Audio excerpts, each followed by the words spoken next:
নমস্কার সবাইকে। আবারও আমার একটা নতুন রেসিপিতে আপনাদের সবাইকে স্বাগত জানাই। আজকে আমি আপনাদের নিমকি তৈরি করে দেখাবো। ঘরোয়া সাধারণ যে নিমকি তৈরি হয় সেটাই বানিয়ে দেখাবো আজকে। এটা মিষ্টির দোকানেও কিনতে পাওয়া যায়। বাড়িতে অতিথি আপ্যায়নে চায়ের সাথে এই নিমকি পরিবেশন করতে পারেন। এটা খেতে কিন্তু খুবই ভালো হয়, আর বেশ কিছুদিন স্টোর করেও রাখতে পারবেন আপনি। নিমকি বানানোর জন্য আমি একটা বড় বাটিতে 1 কাপ ময়দা নিয়ে নিয়েছি। এর মধ্যে দিচ্ছি স্বাদ মতো লবণ, 1 চামচ লবণ দিলাম আমি। এরপর দিলাম 1 চামচ কালো জিরে এবং আধা চামচ জোয়ান। জোয়ানটা দেওয়ার কারণ হলো অনেক সময় তেলে ভাজা খেলে অ্যাসিডিটি হতে পারে, তো এই জোয়ানটা দেওয়াতে কিন্তু অ্যাসিড হবে না। এরপর 3 টেবিল চামচ মতো রিফাইন অয়েল দিলাম। আপনারা চাইলে তেলের পরিবর্তে ঘিও ব্যবহার করতে পারেন। এবার আমি সব কিছু জিনিস খুব ভালোভাবে মেখে নেব। খুব ভালোভাবে এটা মাখানোর পর দেখুন ঠিক এইভাবে মুঠোর মধ্যে ময়দাটা একত্রিত হয়ে যাবে। তো এরপর অল্প অল্প করে জল দিয়ে আমি ময়দার একটা ডো বানিয়ে নেব। এরপর এটাকে আধ ঘন্টা মতো রেখে তারপর লেচি কেটে ছোট ছোট আটার মতো করে গোল করে বেলে নেব।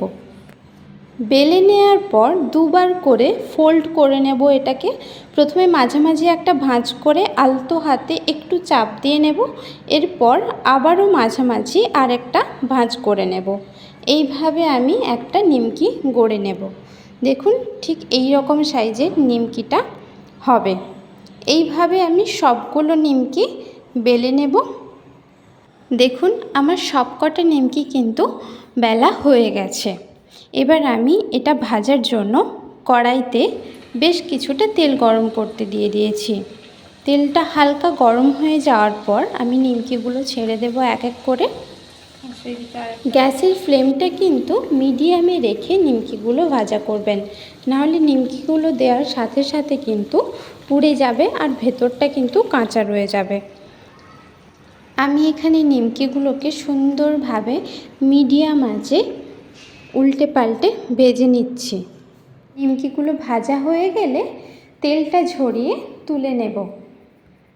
এরপর নিমকিগুলো তুলে নিয়ে একটা এয়ারটাইট জারে রেখে দেবেন। কিছুক্ষণ পর দেখবেন নিমকিগুলো কতটা মুচমুচে এবং সুস্বাদু হয়েছে। আমি এখানে একটা লেচিকে ছোট ছোট নিমকি সাইজের কেটে ছোট ছোট নিমকি ভাজা করেছিলাম।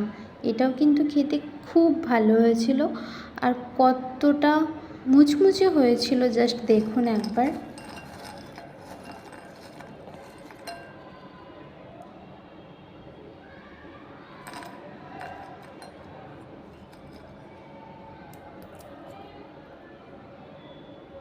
আশা করছি আপনাদের সবার রেসিপিটা খুব ভালো লাগবে। বাড়িতে অবশ্যই একবার বানিয়ে দেখবেন। আজকের মতো এখানেই বিদায় জানাচ্ছি। সবাই ভালো থাকবেন, সুস্থ থাকবেন। বাই।